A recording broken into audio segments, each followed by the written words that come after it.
ഇന്ന് തന്നെ ഡൗൺലോഡ് ചെയ്യൂ. കാണൂ നിങ്ങളുടെ ഫേവറേറ്റ് ഷോസ്.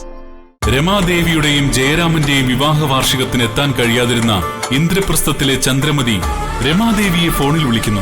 അവരെ എല്ലാവരെയും ഇന്ദ്രപ്രസ്ഥത്തിലേക്ക് ക്ഷണിക്കുന്നു. ധോനിമോളുടെ പിറന്നാൾ ആഘോഷമാക്കി നടത്താൻ തീരുമാനിക്കുന്ന പൂർണിമ ആ ചടങ്ങിലേക്ക് രമാദേവിയെയും കുടുംബത്തെയും ക്ഷണിക്കുന്നു. ധോനിമോളുടെ അച്ഛനായ സഞ്ജയ് ബർത്ത്ഡേ ചടങ്ങിന് എത്തുമോ എന്ന ആശങ്കയും ഇന്ദ്രപ്രസ്ഥത്തിലുണ്ട്. ധോനിമോളുടെ പിറന്നാളിന് പോകുന്ന കാര്യം പറയുന്ന രമാദേവി ലക്ഷ്മിയെയും ഒപ്പം കൂട്ടാമെന്ന് അർജുനോട് പറയുന്നു. ഇത് അഷിതയ്ക്കും പൃഥ്വിക്കും മുമ്പിൽ ഐശ്വര്യലക്ഷ്മിയെ മരുമകളായി അവതരിപ്പിക്കുകയാണ് രമാദേവിയുടെ ലക്ഷ്യം. ഇതിനിടെ നരിയും പൃഥ്വിയും തമ്മിലുള്ള ഡീൽ തുടരുന്നു. മണിമാലയ്ക്ക് വേണ്ടി പൂജാരിയെ മുമ്പിൽ നിർത്തി ശിവദാസന് കെണിയൊരുക്കുന്ന നരി തമ്പുരാന്റെയും തമ്പുരാട്ടിയുടെയും ആത്മാവിന് ശാന്തി കിട്ടാൻ മണിമാല ദൂരെയുള്ള ഒരു ക്ഷേത്രത്തിൽ പൂജിക്കണമെന്ന് ജോത്സ്യൻ ശിവദാസനോട് പറയുന്നു.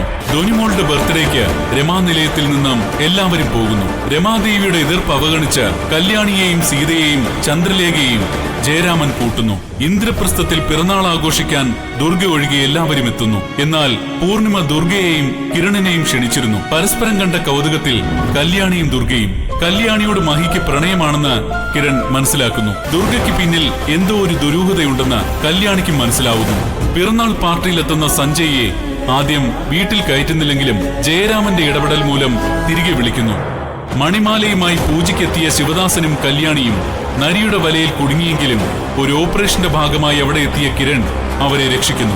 ദുർഗ കല്യാണിയെ കാണുന്നു. കഥകൾ ചോദിച്ചറിയുന്നു. കിരൺ രാത്രി കല്യാണിയെ ബൈക്കിൽ രമാനിലയത്തിൽ എത്തിക്കുന്നു. അത് കണ്ട് മഹി അസ്വസ്ഥനാവുന്നു. പിറ്റേന്ന് ദുർഗയുടെ സ്കൂളിൽ ക്രിസ്മസ് ആഘോഷം നടക്കുന്നു. അവിടെ വെച്ച് ദുർഗയുടെ കഥ കല്യാണി അറിയുന്നു. കരോൾ സംഘത്തിന്റെ രൂപത്തിൽ നരിയും ഗുണ്ടകളും അവിടെ എത്തുന്നു. ദുർഗയെ റാഞ്ചുകയായിരുന്നു ലക്ഷ്യം. കല്യാണിയും നരിയുടെ കണ്ണിൽ പെടുന്നു. കിരണും മഹിയും ദുർഗയും ചേർന്ന് ഗുണ്ടകളെ അടിച്ചൊതുക്കുന്നു. ഭഗവതിയുടെ സഹായവും കല്യാണിക്ക് കിട്ടുന്നു. മഹിയുടെ പ്രണയം കല്യാണിയോടും കിരണിന്റെ പ്രണയം ദുർഗയോടും എത്രയും വേഗം തുറന്നു പറയാൻ രണ്ടുപേരും തീരുമാനിക്കുന്നു. അങ്ങനെ കല്യാണി സ്വന്തം ജീവിതത്തിലേക്കും ദുർഗ പുതിയ മിഷനിലേക്കും കടക്കുന്നു.